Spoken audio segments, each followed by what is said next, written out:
Welcome to another episode of DD on the Spot. As always, I'm your host, Ryan Johnson. Before we get into it with our guest here today, I'd like to remind everyone if you enjoy this content to please give a like, subscribe down below. I'd greatly appreciate it. We have Julia Cook on the podcast. She's coming to us from the land down under. She's on here to share her health and fitness journey and just discuss all things health and fitness. She's a CrossFitter. She's getting ready to honestly do the CrossFit. What is it? The quarterfinals that you said? Quarterfinals, yep. Yep, the Yes, quarterfinals for the CrossFit 4 Games. workouts. The workouts, yeah. So again, CrossFit, it's a whole different thing. And I know I normally have, like bodybuilders on here, but she has a background in bodybuilding too. And she, took it into CrossFit. So we'll talk to her a little bit about that. But most importantly, she's our current guest. Julia, thank you so much for coming on. Thank you for having me. Well, I'm not even going to ask you about the weather in Australia because it's just going to depress me. Because even like we talked about before we started recording, even though they might call it winter down there, it's not real winter. So before we just get into all that and I just get really depressed and start to cry, why don't you just give us your backstory first off on what inspired and motivated you to get in shape at first and how that led to eventually where you're at right now? Yeah, so pretty much what inspired me, growing up, I was a dancer actually for 15 years, from 6 years old all the way up until high school. I graduated high school in 2011. So I did like ballet, point, jazz, tap, and then I stopped dancing. Then I got into running, and then after running, my dad is from the Middle East. He is a big bodybuilder. So that's kind of like what pushed me to get into bodybuilding. And also my mom's side of the family is not very fit. They have a lot of like diabetes, high cholesterol, just like overweight. Um, so it's kind of what pushed me. I guess my biggest fear is gaining weight. And I always wanted to like prove to myself and give myself a reason to work out. So then I just went to a random Planet Fitness. I started working out, and then someone randomly came up to me and they're like, "Have you ever done bodybuilding?" And I was like, "Nope, never done bodybuilding before." And then I got a coach, and then that's kind of like how it continued. Did that for 3 years. Did 3 shows in Florida, and then I transitioned to CrossFit 5 years after joining the Marine Corps. And then I've been competing in CrossFit now for about 6 years. And I love it.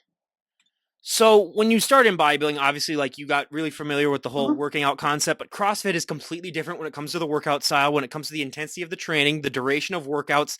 What was that like at first when you were adjusting from being that bodybuilder lifestyle to that CrossFit lifestyle? Oh my God. So my very first time I stepped foot in a CrossFit gym, my friend was like, "Let's go to a CrossFit gym or a CrossFit class." And I don't know anything about CrossFit. So I was like, okay. And it was like bring a friend day. It was like a Saturday. It was a partner workout. I go there, and the way they break down the classes is like they gather everybody around the whiteboard. On the whiteboard, they have the class broken down or like what you're doing. So it's typically a strength, one like back squat, snatch, clean, and then it goes into like the conditioning piece, like you mentioned, and and it's nothing but acronyms on there, like we're gonna do a 10-minute AMRAP of this, the HSPU, TTB. I'm like, what in the world is all of this? I didn't know anything, and everyone looked at me like I knew what I was doing because I was already kind of already in shape just from doing bodybuilding. What a game changer. But I absolutely loved it because it's like the community, like they just play very loud music and you're just getting after it and everyone's doing the same. You're embracing the suck with everybody. And then ever since I still did bodybuilding and CrossFit. So like I was going in the morning to do bodybuilding stuff and then I would go in the evening to do CrossFit stuff. And then I just completely went to CrossFit afterwards and got serious about it.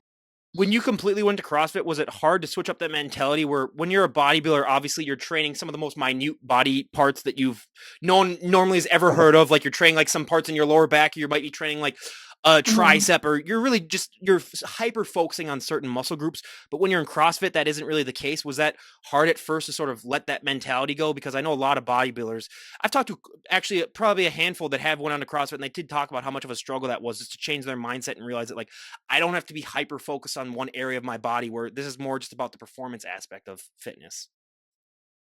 Actually, it wasn't hard for me at all. It was actually since I joined the Marine Corps. I joined the Marine Corps in 2014 January, and I've been trying to do shows. And then, unfortunately, like halfway through my competition prep, I have to go somewhere for work, and I'm like, cool, I can't meal prep. Honestly, it wasn't really. I always have respect for bodybuilding because it's so minute, like you said. like you have to work specific muscles. But no, I once I transitioned to CrossFit, like I didn't stress about I needed to work on this muscle, that muscle. I wanted to focus on building strength, power, agility, endurance. Yeah, I wanted to learn everything about gymnastics. I wanted to learn how to handstand walk, do muscle ups, literally everything. So actually, for me, it wasn't that hard.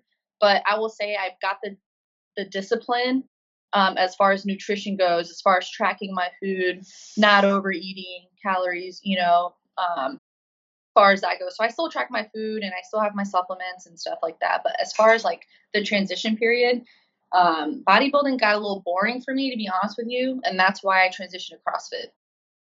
How much of the conditioning of CrossFit do you really think has helped you when it comes to the conditioning of being in the armed services? Because I can imagine, especially if they're having you like do pull-ups and push-ups and all the stuff that I know that they do a lot of the time, like it must make things a lot easier for you. Oh, 100%. So every year we in the Marine Corps, we have to do a PFT, which stands for personal fitness test. It's once a year. You have to do it consists of a 3 mile run.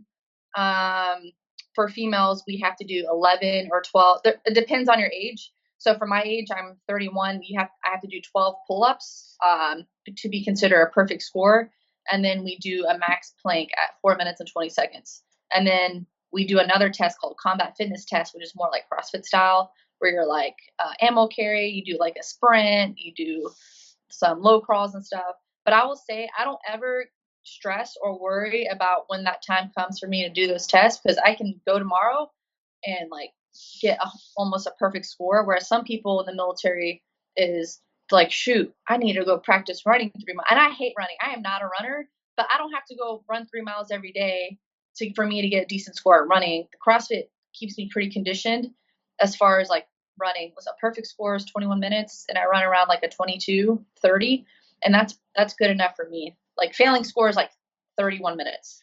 I feel bad about it, but I will say some of the hardest laughs I've ever had are when they post those videos at the CrossFit Games where it's the little running portion of the event where it's like you got to run to your station, you got to do that, and you see some of the most jacked people ever just running, and it looks so awkward and so uneven just because they're so huge and they run. So yeah, I mean, again, the biggest stereotype that I deal with all the time is that so many people think that the bigger that you get and the more muscular you get, like, oh, your cardiovascular must be really great too. And it's like, that's not necessarily the case, all the time, unless you're in CrossFit, because a lot of times it is with, Mhm. repetition and stuff. But did it suck at all getting used to those longer workouts though? Because I'm one of those people where I just like to get in the gym and get out as quick as humanly possible. But I know in CrossFit, that is not necessarily the case.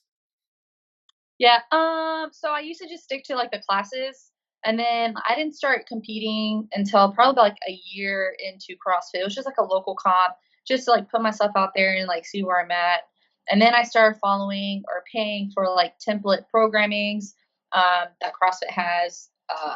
So then I started doing that, but it's a lot. It's like they put in like a compound lift typically, like a back squat, deadlift, or bench press, and then they put in Olympic weightlifting, snatch, and clean and jerk. So you have two strength pieces, and then you typically have 2 to 3 conditioning pieces, and then you have bodybuilding accessory movements afterwards. And then after that, you have skill work, which is typically some gymnastics form. So like some of these sessions are meant to be broken up into 2 sessions, but I try to do it all in one just because of being, active duty and working long hours. I don't have the time to do a morning and a PM session like most people do.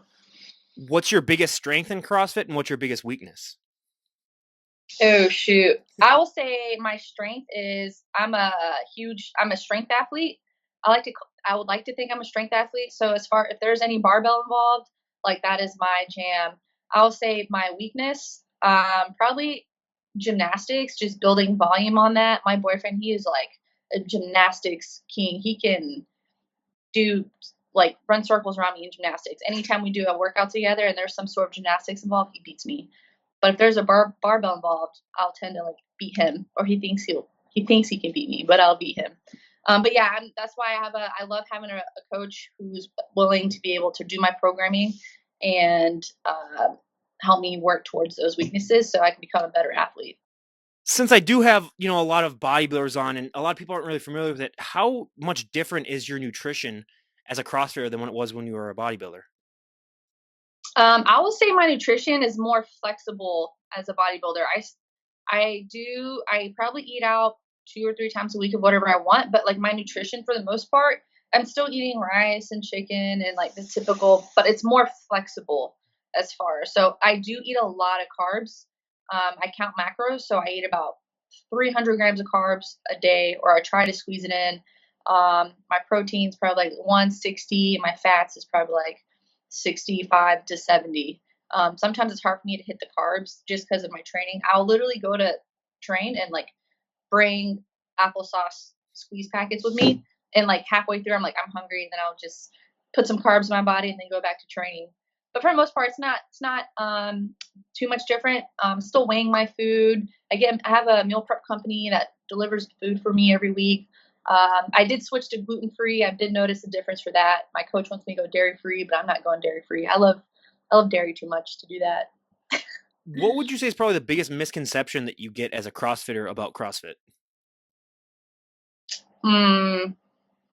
I would say that as far as like training goes, like or look wise, I would say like training. I guess I get made fun of. I guess a lot of people talk a lot of crap, like, oh, you guys do those those those fake pull ups, and you not real training. I can do that. That's easy. And I'm like, all right, come to CrossFit gym with me. I might have said at one point that they were fake pull-ups only because, like I told you, I messed up my chin doing kipping pull-ups, so I have a hatred of them. So I don't come at me like that. If any of the CrossFit people watch this, you might find a I'm clip of me saying that they're fake pull-ups. No, I'm not saying to you, but I'm saying if you see me saying they're fake pull-ups, just know that's only because I have a love-hate with kipping pull-ups. So yeah, I just got to get that out there before everyone comes at me and goes, "Oh, the host that you said that kipping pull-ups are not real pull-ups." so there's like we do, it's called butterfly pull-ups, and it's when you do workouts like that consists of like a ton of pull-ups, and you do butterfly pull-ups, you do whatever you can, get your chin over that bar, and you're doing it for speed. There will be some workouts and competitions where like you will do strict pull-ups, and I will do strict pull-ups. So like if it doesn't specify in the workout to do strict, you can do any variation of pull-ups you can, as long as your chin hits over the bar, and you show full lockout the bottom, like that's considered a good rep. So, and some people, and it's actually works out your lats, like, and your biceps more than anything. A lot of people are like, what do you do for arms? I don't really work out my arms, really. I think it's just from bodybuilding. I just have a lot of pulling and Olympic weightlifting. Well, So, one of the most unique things about CrossFit is if you ever see them ever do like a front double bi, their arms just look so much different than a bodybuilder would, even though sometimes they have like the same definition and size of it. But it's just because they don't really train mhm. them. They don't really train them alone in and of themselves, and it's just from a lot of secondary work. Which I always tell people, if you're training arms, you always got to get in all the other upper body movements as well, because just doing back workouts and other workouts, you can get a pretty nice workout in and of itself too. But yeah, I've just found it fascinating too, like we were talking about before, just the CrossFit body, like we're talking about too, and then you get, and where you were say, what was one misconception that you get about a lot about the body? I'd say then because you mentioned that. Yep. Um, yeah, I will say, yeah, that is definitely one of the biggest misconception is like the body. I will say we do a lot of compound movements, Olympic weightlifting, but we still do the bodybuilding accessories, and I do a lot of isolation movements, but that's just not the whole training session of what we do. It's normally like maybe on the back end of our training session, we'll do like 3 to 4 accessory movements. We don't go there and be like, we're going to do a full back day and we're going to do a full tricep and bi day. We don't do that. It's just like, hey, you're going to do 3 sets of barbell curls, bent over dumbbell rows, and like flat dumbbell bench. And you're going to do 3 sets of whatever the rep scheme is. And like, that's it. That's all you're doing to hit those muscles. And then you move on by your day.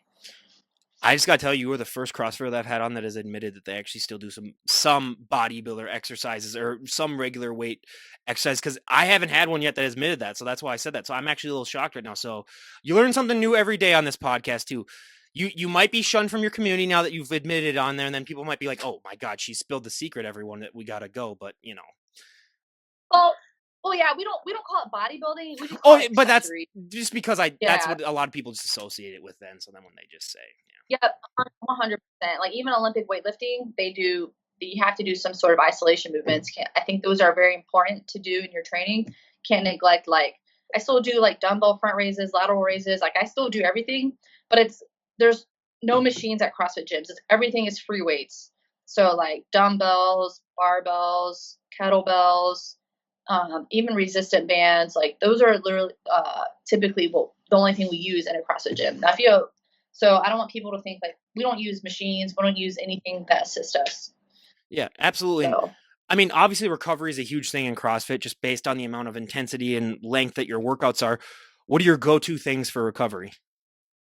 oh my God, oh yeah, I have a lot of recovery. So once a month, well, not since I got to Australia, but once a month, I have a lady in the CrossFit gym, which is awesome, and she brings her table, or not her table, her bed to the gym, and she does deep tissue, she does cupping, and she works on me for about an hour. Well, that's once a month, and then every 6 weeks, I kind of rotate between them two. Every 6 weeks, typically, I'll go to another lady out in town, and she does dry needling, like acupuncture, and then she hooks up a TENS unit. She does like Chinese medicine, but she does like the not the inflatable cupping, but like the glass one with the fire and the Oh, suction. yeah, yeah, yeah. Yeah, yeah, yeah, yeah. With those are actually pretty cool. So she puts a fire in there and it sucks to your, yeah. But I get that done. Acupuncture. So like any trouble areas I have, she just like goes in there with the needle and like finds the trigger, and it's like instant release. And then I also have recovery stuff at home that I typically do. I have like, I don't know if you've heard of it, but it's called compression boots. Well, sleeves, leg sleeves. They pretty much go over your legs, and it's like I it was literally compresses talking like. about them to my guests last night because I had become familiar with them last month, and I think that they're incredibly cool now that I've seen a lot of people use them. Okay, so you have heard of, so I have those. So like I think it's awesome. You just kind of put them on, and then you just watch TV, and it is doing its thing for like 30 minutes, and it feels great. And then I'm just like, and I also eat foam roll, and I have a lacrosse ball to get out any annoying knots. So that's pretty much my recovery. I had knee surgery like almost a year ago, so I'm dealing with that. When you put the compression stuff on, does it tighten up, or what does it do? Is it just for the blood that it just helps with constriction, or what is the purpose of it? Yeah, it's pretty much it does restrict blood flow to release. So there's different pressure. There's different settings. You can have it on the. I put it the highest setting, like for recovery, 'cause I do a lot of legs. So the tighter, the better. But yeah, it essentially restricts your blood flow, and then it's supposed to, once it releases, so it holds it for like a certain amount of, I don't know, 30 seconds at a time, and then it releases just enough air to like let the blood flow, and then it tenses up again, and you're like fuck, I need some more. It sometimes is a little too tight, and I get down the setting, but I feel it's great. But it pretty much reduces. It's supposed to help with recovery as far as like soreness and goes, and the lactic acid. So I love it. I notice it. I wish I had brought it here out in Australia, and I don't, unfortunately. So my recovery out here is not the best right now. Because I always just assume it was like a big version of like when you're getting your blood pressure taken, and then it like squeezes on your arm, and then you're like, I always just thought it was some version of that, and then so yeah. But I gotta say that I saw a video about it a couple of months ago, and then I just started talking to some people about it, and I realized how many people, and I realized a lot of runners have it too. That's a big thing for runners, especially when they're doing it, and hockey players too. I Mhm. have a lot of hockey player friends that I've talked to about that, and they're like, "Oh yeah, we've been doing that for like 10 years," and I was like, "Oh okay, I guess I just wasn't, I wasn't really made aware of it." But let's be honest, also, you're not the average looking woman. If you were to walk out in public, even dressed the way you are right now, you are going to get stares just because it's human nature when they see something that's not of the normal to just be, you know, fascinated by it. What has that been like? And I mean, even coming from your bodybuilding background, it probably happened to you, but even now too, like, has you've got, my tongue tied and twisted moment, everyone. Have you gotten used to it now? Or is it still one of those things where you're just like, okay, this is still kind of weird that I just get a little bit extra attention? No, I'm actually completely used to it now because I've been in the fitness industry since I would say before I joined the Marine Corps. So 2012. At first, it was a little uncomfortable. People were always asking like, "What do you want? What are you taking?" And I'm like, "I'm not taking anything." I don't know. It's just hard work and dedication. I still get stares sometimes, but like I'm so used to it, it doesn't really phase me. Um, Sometimes when I go grocery store, I'll just put like an oversized hoodie on and some sweats, just so I don't have to get stopped all the time. And I'll always get someone down a random aisle like, "Hey, can you help me out with nutrition? Or is this good? Or is this good?" And I'm like, I'm just trying to go grocery shopping and go home. But no, I'm totally used to it. Sometimes I get more hype from women than men, to be honest with you. A lot of women are like, "Oh my God, your body's goals," and then it kind of makes me feel a little special, and then I kind of help them out and like give them tips and stuff, and I'll give them my contact if they're looking for any like advice or anything like that. I used to be a personal trainer in a bodybuilding gym, but right now I just don't have the time. And I prefer to like coach CrossFit now than do bodybuilding stuff. So one of my little quirks is that I love the Australian accent. I think it's hilarious. I try not to giggle whenever I have an Aussie on and they start talking. Was that a struggle for you at all when you first got to Australia, just learning what that accent? Because to me, it's such a ridiculous accent, but it's hard not to laugh when you hear someone with an especially thick Australian accent where you're just like, oh my God, this is ridiculous. Yeah, actually, I'm not gonna do it, but some of my coworkers will try to like mimic their accent. Like, obviously, with them not there because we don't want to be rude, but or unless they don't care, they'll tell us to like, hey, say water in Australian accent, and I'm like, I don't know how to say that. And then I was like, say water in American accent, and it's so funny, like just trying to like sound like them and then trying to sound like us. But I'm pretty used to it. Some of them have. So if you think about like the United States, depending on different states you live, people have different American accents, like Boston, Minnesota, Florida, California. So it's kind of like that here in Australia. And I noticed that some sound are very thick, and it's hard for me to understand. I'm like, I have no idea what you're saying. Your accent's so thick. And then some is not as thick. But they have this term called bogan. I don't know if you heard of it. Yeah. Bogan. Yeah. So I didn't know what that was, and someone came up to me like, "Do we sound bogan?" And I'm like, "I have no idea what that means. I didn't. They had to explain to me, and then I had to Google it, and I was like, "Oh, okay." So like, also I was like more like a hillbilly, like yeah, essentially. But they have a lot of slang terms as far as uh, that I had to like learn what it was.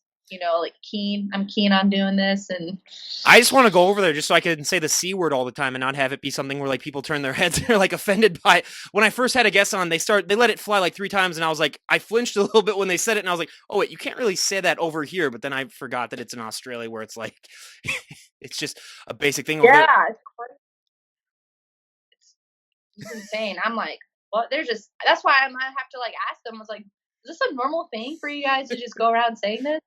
And they're Yeah. like, yeah, And they're like, yeah. "Oh yeah, it's something that we say over here. Like it doesn't mean anything." And then you're just like, "Oh, okay." So like yeah, the first time I heard it too, I was like, "Wait, I haven't heard that since like high school. Someone say that since high school or like college." And then Mhm. yeah, they let it fly. But I do got to say I agree with you because out of the Australians I've talked to, I've had one from like Melbourne and then I've had one from Sydney and then one from like Adelaide and the accent is recognizably different for different areas too, which is I find fascinating too. The one, honestly, the Adelaide one was the funniest one for me because that was like the really thick pronunciation one where Mhm. that was like Crocodile Hunter kind of accent where you're just like, okay, this is great. But just being over there, how long did it take for you to really get adjusted to everything, especially with the time difference and everything else, and especially with your fitness journey too, where sleep and all that stuff is so precious? How long into your deployment did you really think that you sort of got things into check where you weren't maybe struggling as much with jet lag or anything else?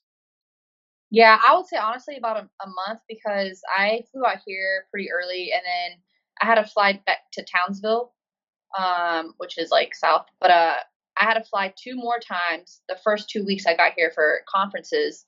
So like my training and everything was just so jacked. Like I went to before I flew out here, I flew to go see my boyfriend. We're doing long distance right now. He lives in San Jose. So I flew there, stayed there for a week, flew back to San Diego, and then flew back the next day out here to Darwin. Had a 23 layover in Sydney, which was great. I got to go explore Sydney, and then I came out here. So I would say really to get in a routine and adjust my sleep, I would say my sleep probably about 2 weeks, but a routine I would say about a month, just so I could get all the flying out. Flying to Townsville back and forth with a week gap was kind of tough. So I'd fly out there for a week, come back, and then a week later I'll fly back out there for a week, and then I came back again. It was Have you hard. seen a kangaroo? I have actually. So I've seen a few. Actually, I had kangaroo for food too out in Sydney for the first time. It was actually pretty good. Wait, It was like they a serve that as food? I didn't know that. yeah. They serve it as food. We got it in Sydney. They also serve well crocodile. I had a crocodile burger too. That was actually really good. But yeah, kangaroo. It just tastes like if I remember what it tastes like. It tastes I don't know. it was like another form of like chicken, I guess. If I had to put it together, it wasn't like on more on the beefy side. I mean, it tastes good, and the crocodile burger was like really good. It was very lean. Would I have kangaroo again? I don't know. It's good. I would. It's just not. It's like I guess I don't know. I don't know if I would have it again. It didn't taste bad. It was just kind of like a one and done type of thing for Yeah. me. I can't believe they have But crocodile burgers out there. That might be something that I might actually have to try if there's any way to get it so good. shipped here or something like that. Well, yeah, because you would normally not think. I would think that that would just be like the not lean, but like that would be like the chunkiest meat you could ever have, just because of their skin and everything like that. Like you wouldn't think that it would be kind of lean, but yeah, I guess I've only had buffalo burgers, the only like extreme thing that I had, and I like that, but it's the only thing we really. But yeah, 10 out of 10. I recommend getting crocodile burgers. It's like really. They even sell a lot of duck meat too here in grocery stores. Oh wow. So I mean, I've had duck before, but not. They sell it here like it's chicken. Kind of crazy. They sell all sorts of meats here. It's like a whole meat market. Wow.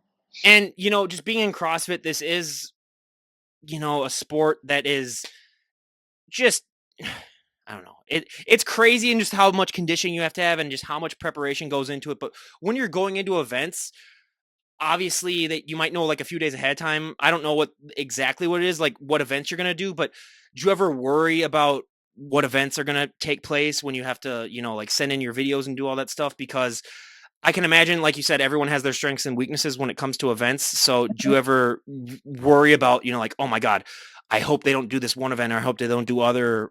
How do you deal with that mental process? Because when I talk to normally like bodybuilders, they deal with the whole mental process of Yeah. just, what they're going to look like on that stage. But with CrossFit, I can imagine it's more of like, what events are going to happen, because I need to be prepared. Yeah, so like when the events get released, as far as the workouts, so I just did a competition before I came out here back in Austin, Texas.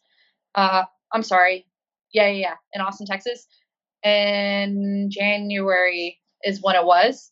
It was a 3-day competition. I didn't know what the events were until probably about a week before I flew out to do it. And building up to that point, it's kind of nerve wracking because you have no idea, and that's why training's very important. Um, so it's just, and then you go, there's a finals workout, and you don't know if you're going in the finals until you're the top 10. But it's can be overwhelming. It's like a relief when they do release it, because then you have time to practice those workouts or run through those workouts and strategize it before execution, the day of the competition. But if there is an event that's not my strong suit, then I potentially do worry. So that means I need to do really well in the other events to kind of um, help me out if I don't do well in the other event. And that's the beauty of CrossFit is like a lot of people have strengths and weaknesses. You can come dead last in one event, but then you can get an event win in another one, and you can still place, really high on the leaderboard. You don't have to win an event to win the competition. If you're pretty consistent in your placings. So like when I competed, I think there's 46 to 50 women in my division, and I was able to stay in the top 10 throughout the whole weekend, and I was able to go to the finals, which I blew that workout. That's another story. But yeah, I was able to maintain a consistent pacing, so I wasn't really like I wasn't falling off in one event or I got first in another event like some other athletes did. So I would say just being consistent throughout my training and competitions is what got me there. I know from a lot of people outside of CrossFit, they look at the CrossFit lifestyle, they look at how much you guys train, work out, and I even think this to myself sometimes too. How are you not all injured? Like how is how is there anyone able to go to a CrossFit Games just with the intensity and the amount that you train? Like how are you guys able to stay off the injury list? I know that people obviously do get injured in CrossFit, but like just from any other sport, you would probably imagine that like there'd be vastly more people injured than there actually are. Oh yeah, there is definitely injuries. I actually just had a medial meniscus tear. I had knee surgery 10 months ago. I did really heavy front squats. It wasn't even doing anything serious. And then the next day, I couldn't run. I couldn't jump. I lost complete range of motion in my knee.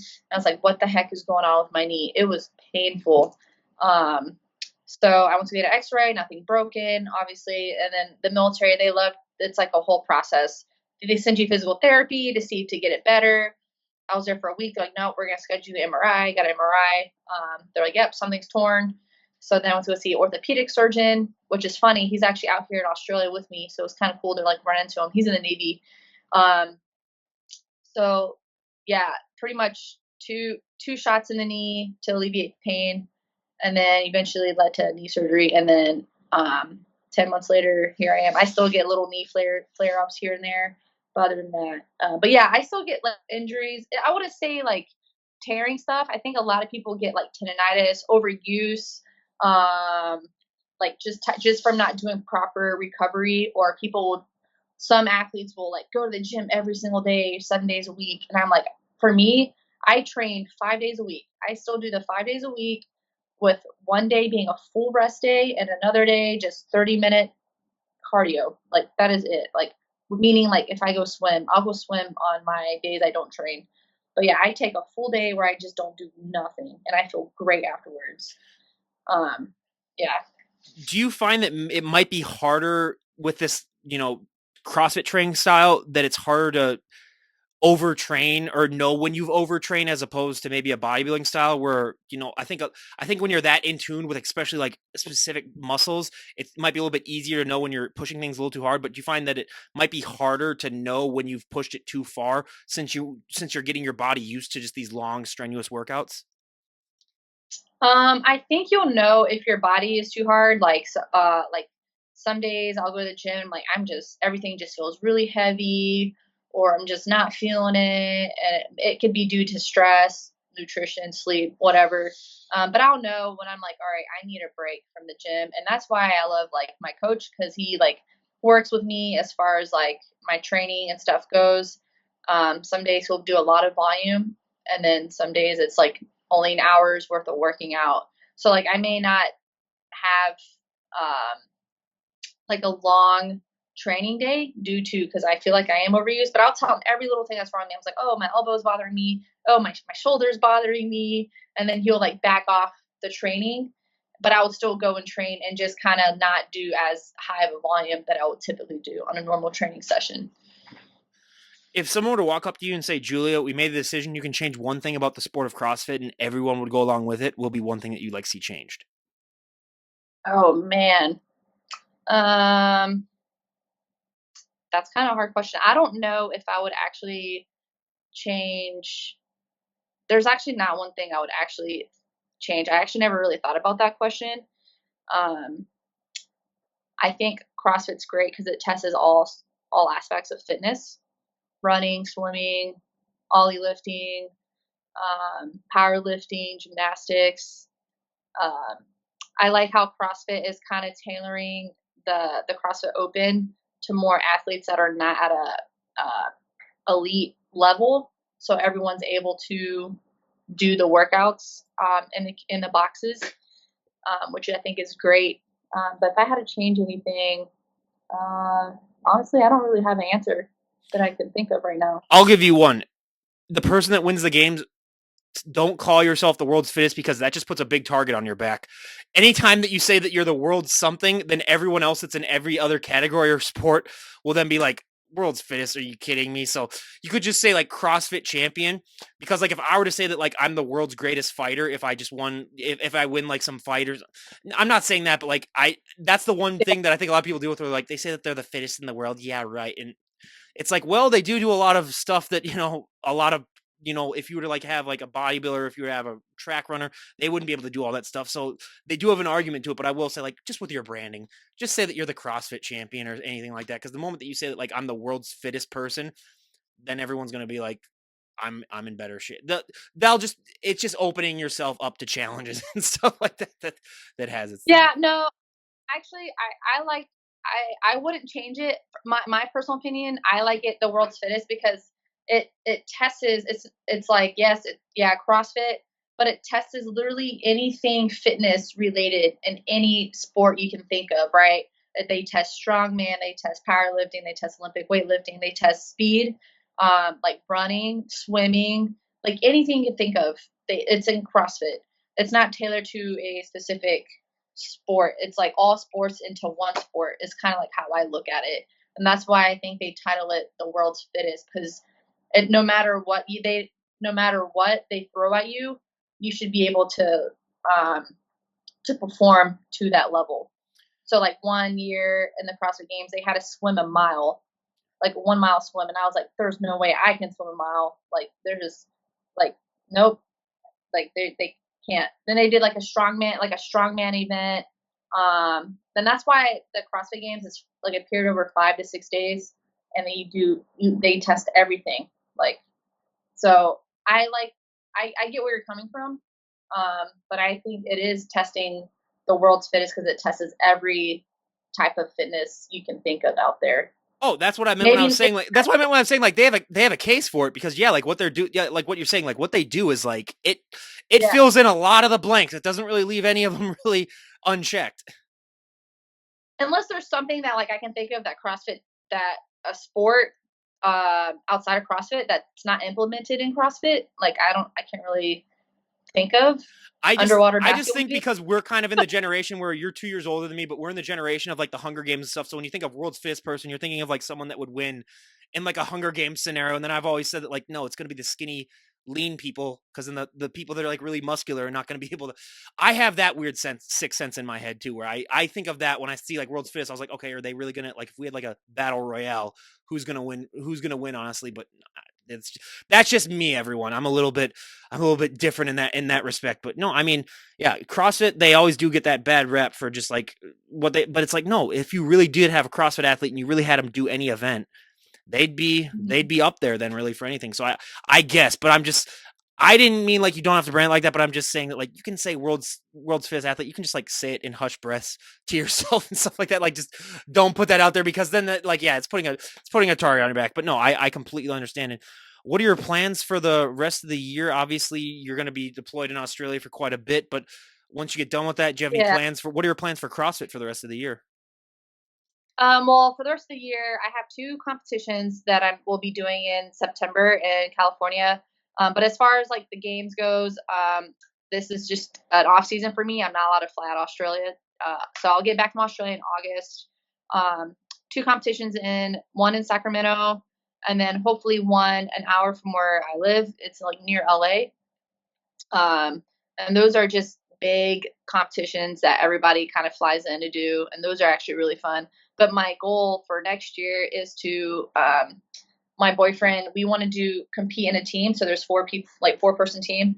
So we want to put a team together, hopefully, um, and see if we can go to semifinals. And if we do well in semifinals, hopefully the games. But my goal right now is to just qualify for semifinals. And unfortunately, the military kind of put that on hold for me this year. So it's unfortunate, but I think this is a good year for me to train. Just coming off knee surgery, not even a year yet. So, but I do have major FOMO, fear of missing out, when I see my friends and they're competing, getting ready to compete at the next stage, and I'm over here in Australia, but I love my friends, and next year is my year, and hopefully, my boyfriend and I can put a team together and qualify. Just think about it. Could be worse. You could be in Kuwait or any of those other places, and you lucked out a little bit with Australia. No, but I would have massive FOMO myself. But we got to talk about what the hell is going on with these Icelandic women because for a country that's that small, they are incredibly overrepresented in CrossFit. Like they have like 300,000 people as a country, and they're like half of the athletes. Like, have you ever talked to them and be like, what are you guys doing? Actually, no, I haven't. They have a lot of good athletes there. I actually want to go visit Iceland. I think that would be kind of cool. But yeah, I watch them compete all the time. Um, they've been in this sport for way longer than I have. But yeah, there's a gym there. I forgot what it's called. Um, but it's pretty much a really big gym with a lot of good like games athletes there. Um, and one of them's actually pregnant. Annie Store's daughter. She's Yep. pregnant, and she's doing like handstand walks, and she's just like with a big belly, about to pop out another That kid kid's gonna come soon. out. That kid's gonna come out so ripped. I'm sorry. I've seen those videos too, and I'm just like, okay, that kid's gonna walk out. Basically, they're not gonna need to do anything with that. That kid's gonna be jacked. Yeah, kind of like Tia Claire Toomey. She just had a kid, and she competed at the Rogue Invitational. not that long ago. I think it was like earlier this year, and she's about to compete in the CrossFit Games this year. And she's like her. I don't even think she's a year postpartum. It's insane. It looks like she never even had a kid. She's just back to her normal training session. And what has this journey been like for you mentally? Because as much as people like to just gawk at the physical aspects and say like, "Oh my God, you look amazing, you look incredible," they don't understand that that mental aspect is so much more powerful and it's vastly more important. But what has this whole journey been like for you mentally? Oh yeah. Mentally, it's like a emotional roller coaster. It's like a love hate relationship. When I'm trying to do workouts and I'm trying to do well, and I know like sometimes I'll break down crying. There are some moments where like I will be in the gym training and I'll just break down crying just because, Whoa, whoa, whoa, A, I whoa. should, Marines don't cry. What are you talking about? I cry. But I mean, it's like if I want to hit a lift and I have to, like record myself and put try to qualify for a competition and I'm just not doing well. And I think the mental aspect is when an athlete redoes workouts, 2 to 3, 4 is a little really excessive and you're not getting the score that you want. And then a lot of athletes, I don't want to be a hypocrite because I tend to do it myself and I'm working on it, will compare their scores to other athletes, but you have to take into consideration the circumstances that you're in, like and where you're at in life, where like some athletes they get paid to work out and me, like I have a full-time job in the military. So like and I'm trying to squeeze in my time. But yeah, the mental aspect is just redoing more than the same workout at a time. Redoing the same workout more than once. There we go. Can be overwhelming because you know what it feels like and you know what score you need to get to be able to qualify for a specific competition. And if you miss a lift, that you should like a weight, like a snatch, and you keep missing, which was dealing with this last year. I just like broke down. I was like, I can't hit this, and I know I can. It's just overuse. If you ever feel like that, just remember that you are doing something that is vastly more important than anything that any of these civilians are doing that are also CrossFit competitors are doing in their day jobs. So just know that too. If you ever have that FOMO or if you ever think that like, oh, maybe I'm not sponsoring anything like that, just realize like, yeah, like I said, you're doing something that's vastly more important than that. They aren't serving their country or doing anything like that. So that's my little pep talk to you. So if you're ever feeling down again and you ever want to break down or anything like that, just realize that like, I, hey, I'm doing something more important than they are. no, I appreciate that. My boyfriend he helps me out when I'm feeling down. I'll call him, and he pretty much tells me like, don't let the leaderboard dictate how fit you are. No one knows like your circumstances, and he really helps me emotionally. So he's like my biggest support right now, and my mom too. So If I was him, I would my just mom become just like a. tells me, If I was him, I would just become like a drill sergeant just to get you back to. Just start screaming on the yeah, phone, basically, just to get you back. yeah. It sucks right now because we're far apart. Yeah. I'm really hoping maybe towards the end of the year he'll like move in with me and then we can get in a routine together. So we actually, yeah, he's if I'm not, he's more into CrossFit. You think I'm into CrossFit? He's like even more into CrossFit than I am. So it's crazy. Well, He knows all the drama. oh well, yeah. Well, before we wrap things up, do you have any advice for any people out there that might be? Because I've talked to some people in the military too, and they do deal with that long distance relationship. Do you have any advice for people that are dealing with long distance relationships on how to keep things from falling apart? Yeah, so for long distance, everyone should know like communication is key. So since I came out here, my boyfriend and I, no matter what, FaceTime every single day, even if it's for 30 seconds or 5 minutes. And then just knowing that just that face to face interaction, because texting can be kind of, you don't know the tone of the text. I just got to interrupt you. Then I'll Can you tell with how sarcastic I am that I might have run into trouble with that in the past with texting? Yeah, yeah, that can definitely happen. A lot of people sometimes I'm like, if I can't tell if they're joking through texting or not, and I'm like, this is kind of rude. And then like, no, I'm just joking. I'm like, it didn't seem like a joke to me because I'm reading it differently. I'm like, okay. Um, and then I would also say like if something's bothering you, like address it. I was kind of like worried, like, should I address it? Should I not address it? I don't want to be the person to complain all the time, but no, addressing it and then having that person like understanding. I'm a very understanding person. Is also a big thing. But I would say like communication, just communicating is like the number one thing. And we've been doing long distance now we started dating back in November. and just me flying to San Jose. He's 6 hours north. So, um, yeah, so we started the long distance. We started our relationship in a long distance. So we think me being in Australia is a big hurdle for us, but it's actually not as bad as we think it is because we were already in a long distance and we were never living together to begin with. So that's why I'm hoping, like, when I get back, if you're watching this, babe, he's gonna move in. You're gonna move in with Yep. me. So when let's say you're walking on the beach, what is the first area of your physique that gets the most attention? Everyone always has that one body part that everyone always seems to focus on. It's either my shoulders or my legs. Like if I'm like if I'm like walking, say if I'm like in a shorts and a tank top, it's typically my arms. If I'm like in a well, yeah, it's typically arms is the first thing I notice, and then my legs. So I have pretty muscular legs, I guess, from what people tell me. It's one of the curses of being 6'3" is that I could inject pure muscle into my legs, and Mhm. it's gonna be an uphill struggle there. But yeah, Julia, thank you so much for coming on and sharing your journey with us and talking to us. I really appreciate it. And when we do have you on a year from now, where would you like to be at, other than CrossFit? Do you have any other goals that you're having that you want to achieve when we have you on in a year? I would love to either move and buy a house. That's kind of like one of my goals outside of the fitness industry. And then just kind of seeing where the Marine Corps would send me next. I'm actually due to move out of California or potentially stay in California next year in the summer. So it's kind of hard to have goals when the Marine Corps just kind of like sends you wherever they need you. But if I had a chance, I would love to stay in California and potentially buy a house, and then hopefully build a future with my boyfriend. Just never come So, to Minnesota. I'm just gonna warn you right. If they ever tell you that you're stationed in the Midwestern Minnesota, leave. Just quit. Don't yeah, don't even do it. Don't even do it. Don't. It's not worth it. actually, you actually have a little bit of a Minnesota accent. You say like Minnesota.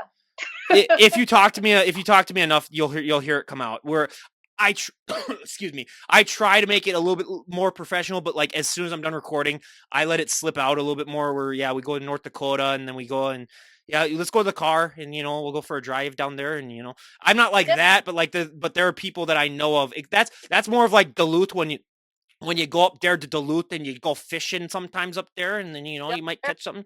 So yeah, it might be a thing. But no, I yep. I, I get that. I have a tiny bit in me, and whenever I leave the state, we always get made fun of it for all the time. So yeah, I know. But trust me, it's not nearly as bad as some people that I know. I know some people that I know where God forbid they should never record themselves speaking.